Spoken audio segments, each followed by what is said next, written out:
भारतीय राष्ट्रीय कांग्रेस के संविधान में आखिरी बार संशोधन 17 नवंबर 2007 को हुआ था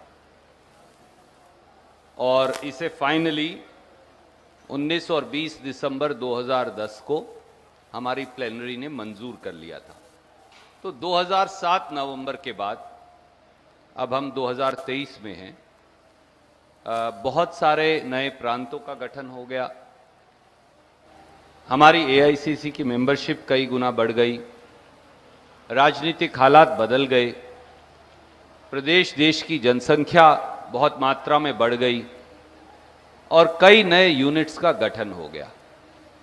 इसलिए कांग्रेस अध्यक्ष ने ये उचित समझा कि श्रीमती अंबिका सोनी जी के नेतृत्व में एक विशेष कॉन्स्टिट्यूशन अमेंडमेंट कमेटी का गठन किया जाए, जहां भिन्न भिन्न साथियों ने, प्रदेश कांग्रेस कमेटी के साथियों ने, दूसरे लोगों ने समय समय पर जो सुझाव दिए हैं, ये कमेटी वो सारे सुझाव जो पिछले कुछ वर्षों में आए हैं ये देख ले। आदरणीय सोनिया जी का भी यही मत था। श्रीमती अंबिका सोनी जी के नेतृत्व में ये कमेटी ने डिटेल्ड डेलिब्रेशंस की और लगभग छोटे और बड़े समेत कई कॉमा फुल स्टॉप्स भी हैं, 85 संशोधन हैं जो अनुमोदन के लिए इस 85वें महाअधिवेशन में रखे गए हैं। जैसा मैंने महाअधिवेशन को भी बताया, आप में से कुछ साथी वहां मौजूद थे, इसके कई पहलू हैं और मैं आपसे केवल 5 या 6 बड़े पहलुओं की चर्चा करेंगे और फिर हम आपसे सवाल लेंगे। श्रीमती सोनिया गांधी जी ने, जब वो कांग्रेस की अध्यक्षा थी और उदयपुर में हमारी विशेष बैठक हुई, राहुल जी ने जब वो कांग्रेस के अध्यक्ष थे और उसके बाद भी, और आदरणीय मल्लिकार्जुन खड़गे साहब ने, उनका ये मानना है कि सामाजिक न्याय और सामाजिक बदलाव के साथ भारतीय राष्ट्रीय कांग्रेस को नई क्रांति के ध्वजवाहक का आगाज करने की आवश्यकता है।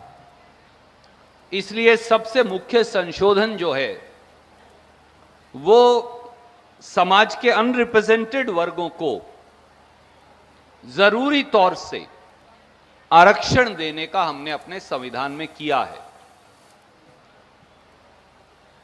पीसीसी डेलीगेट्स, ब्लॉक डेलीगेट्स, जिला डेलीगेट्स, एआईसीसी मेंबर्स, सभी पदाधिकारी हर स्तर पर ये संशोधन हम लेकर आए हैं, जिसका अनुमोदन महाअधिवेशन करेगा कि 50% आरक्षण अनुसूचित जाति, आदिवासी भाई, तो दलितों, आदिवासियों, पिछड़ों और अल्पसंख्यकों, इन 4 वर्गों के लोगों के लिए, इन 4 श्रेणियों के लिए भारतीय राष्ट्रीय कांग्रेस के 50% पद आरक्षित होंगे। इसके साथ साथ दिस इज वर्टिकल रिजर्वेशन। पहली बार कांग्रेस ने, जैसा श्रीमती सोनिया गांधी, राहुल जी, खड़गे साहब कहते आए हैं, हॉरिजॉन्टल रिजर्वेशन का भी प्रावधान किया है। हॉरिजॉन्टल रिजर्वेशन के मायने हैं कि उदयपुर डिक्लेरेशन में 2 बड़े प्रस्ताव पारित हुए थे कि कांग्रेस में आधे लोग 50 अंडर 50 होंगे, वो पुरुष भी हो सकते हैं, महिलाएं भी हो सकती हैं। तो 50 अंडर 50 प्लस महिलाएं एज ए सेपरेट कैटेगरी, उनका रिजर्व्ड कैटेगरी में भी 50% हिस्सा होगा और बाकी 50% जो बचे उनमें भी उनके लिए 50%, यानी कुल का 25% वहां भी आरक्षित होगा। तो इसलिए ये हॉरिजॉन्टल एंड वर्टिकल दोनों रिजर्वेशन है। तो अगर आप दलित हैं, आदिवासी हैं, अल्पसंख्यक हैं, पिछड़े हैं, इनके अंदर भी आधी रिजर्वेशन इन वर्गों के साथ साथ इन वर्गों में से 50 अंडर 50 और महिलाओं की होगी। और जो बाकी 50% हैं जो अनरिजर्व्ड, अगर मैं ये शब्द यूज करूं, उनमें भी आधी पोस्ट्स 50 अंडर 50 और महिलाओं के लिए आरक्षित होंगी। तो उनमें से भी 25% हो गई, समझ लीजिए, ओवरऑल 100% की किटी का। यह सामाजिक न्याय की क्रांति का एक नया आगाज है जो किसी और राजनीतिक दल ने नहीं किया। दूसरा संशोधन है आधुनिकता के साथ कदम ताल मिलाने का। अभी तक सब राजनीतिक दल समेत भारतीय राष्ट्रीय कांग्रेस के पेपर मेंबरशिप करते हैं। हमने इस बार डिजिटल मेंबरशिप का कॉन्सेप्ट किया था और जयराम जी ने उसे बड़ा तफसील से देखा। लगभग हमारी 60 से 70% मेंबरशिप डिजिटल हुई। तो उसको रिकॉग्नाइज करते हुए 1 जनवरी 2025 और उसके बाद जो हर चुनाव होगा, पार्टी का जो सारा डेटा होगा वो केवल डिजिटाइज होगा, वो केवल डिजिटल फॉर्मेट में होगा, no paper formats. It is environmental friendly, it is also in tune with the times. संगठनात्मक दृष्टिकोण से एक क्लियर डिलिनिएशन की आवश्यकता थी। तो कई प्रांत मंडल कमेटी बना लेते थे, कोई ग्रामीण कमेटी बना लेता था, किसी प्रांत के अंदर पंचायत समिति के स्तर की कमेटी थी। तो कुछ इस प्रकार की भिन्नताएं आ रही थी।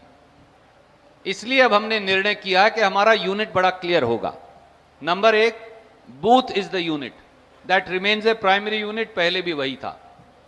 उसके बाद पंचायत कांग्रेस कमेटी, क्योंकि आप जानते हैं हिंदुस्तान में बहुत जगह गांव और पंचायत में अंतर है, तो इसलिए पंचायत डिलिनिएटेड यूनिट है, वो डिफाइंड है हर प्रांत में। तो पंचायत कांग्रेस कमेटी। उसके बाद इंटरमीडिएट कांग्रेस कमेटी, कहीं उसे जनपद बोल देंगे, वो पीसीसी की मर्जी है, कहीं उसे मंडल बोल देंगे, कहीं वो किसी और नाम से बोल सकते हैं, वो उनका अधिकार क्षेत्र है। उसके बाद ब्लॉक कांग्रेस कमेटी, जिला कांग्रेस कमेटी और प्रदेश कांग्रेस कमेटी। तो बूथ से लेकर और प्रदेश तक एक क्लियर डिमार्केशन करने की व्यवस्था हुई है। चौथा, समय बदल गया और बदलते समय में ट्रांसजेंडर, थर्ड जेंडर जिसे हम कहते हैं, वो एक और कैटेगरी है। यह भी सच है कि कोई व्यक्ति, हम हमेशा पिता का नाम देते हैं, पर अगर कोई मां का नाम देना चाहे तो उसके लिए हमारे फॉर्म्स में प्रावधान नहीं था।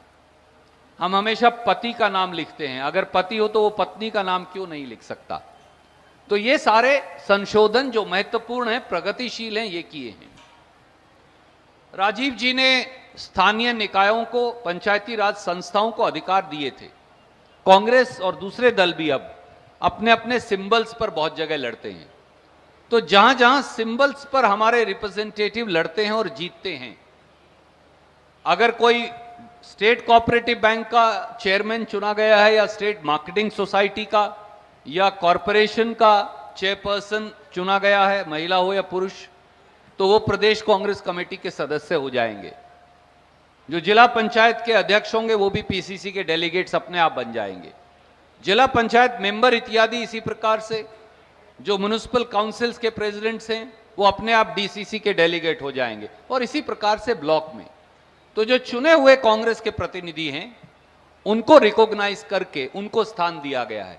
इसी प्रकार से CLP leader, former chief ministers, वो ऑटोमेटिक पीसीसी के डेलीगेट नहीं थे अब तक, तो उन सबको भी रिकॉग्नाइज करके पीसीसी का डेलीगेट बनाया गया है।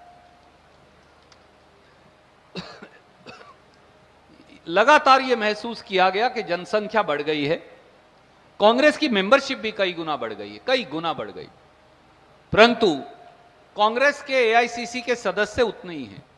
8 डेलीगेट्स पर एक सदस्य चुना जाता है एआईसीसी का, उसे हमने कम करके 6 किया है, ताकि कांग्रेस के इलेक्टेड एआईसीसी मेंबर्स की संख्या में लगभग 400-450 मेंबर्स का इजाफा हुआ है और ज्यादा लोगों को मौका मिल पाएगा, नुमाइंदगी होगी। कॉप्टेड 15% ऑफ इलेक्टेड थे, कई ऐसे सेक्शंस हैं जो रह जाते हैं, तो इसलिए 15 से उसे बढ़ाकर 25% किया गया है। जब एआईसीसी के मेंबर बढ़ गए, कॉप्टेड मेंबर्स बढ़ गए, तो स्वाभाविक तौर से सीडब्ल्यूसी की संख्या पिछले लगभग 30-35 साल से, जो मैंने हमारे वरिष्ठ साथियों से पूछा, वो 23 नंबर पे रोक रखी है। 23 members will be of CWC plus Congress president plus chairperson और leader of the Congress parliamentary party, they are automatic members. तो इसलिए हमने उस 23 को बढ़ाकर 35 कर दिया। 35 में से 18 इलेक्टेड होंगे, 18 में से आधे आरक्षित होंगे, 35 में आधे आरक्षित होंगे। 35 में 50% SC, ST, OBC, minority, youth, women in quota से आएंगे, ताकि उनको सीडब्ल्यूसी के अंदर भी नुमाइंदगी दी जा सके। बाकी 17 पहले भी नॉमिनेट किए जाते थे, अब भी नॉमिनेट किए जाएंगे। और जो फॉर्मर प्राइम मिनिस्टर्स हैं कांग्रेस के या सिटिंग प्राइम मिनिस्टर हैं, वो ऑटोमेटिक सीडब्ल्यूसी के मेंबर नहीं हैं, तो उनको रिकॉग्नाइज किया गया है पहली बार। फॉर्मर कांग्रेस प्रेसिडेंट्स, लोकसभा राज्यसभा में जो हमारे लीडर साहिबान हैं वो सीडब्ल्यूसी के मेंबर नहीं हैं, तो अब ये सारे लोग भी ऑटोमेटिक सीडब्ल्यूसी के मेंबर होंगे। इन दिनों में कांग्रेस ने पॉलिटिकल अफेयर्स कमेटी का गठन किया है, तो उसको हमने फॉर्मल रिकॉग्निशन दी है कॉन्स्टिट्यूशन में। कांग्रेस की सदस्यता की फीस भी 5 रुपया से बढ़ाकर 10 रुपया की है, जो रिकमेंडेशन स्टेट से होकर आई थी, और थोड़ी थोड़ी fees AICC member, DCC, PCC की बढ़ाई। ये कुछ संशोधन है। हम सबका ये मानना है कि सामाजिक न्याय की दृष्टि से ये संशोधन, अगर ये महाअधिवेशन मंजूर कर लेता है, तो अपने आप में ये एक नए इतिहास की संरचना होगी और पूरे देश के राजनीतिक दलों के लिए ये एक प्रेरणा का स्रोत होगा कांग्रेस का संविधान, कि किस प्रकार से समाज के सब वर्गों के साथ न्याय हो। धन्यवाद।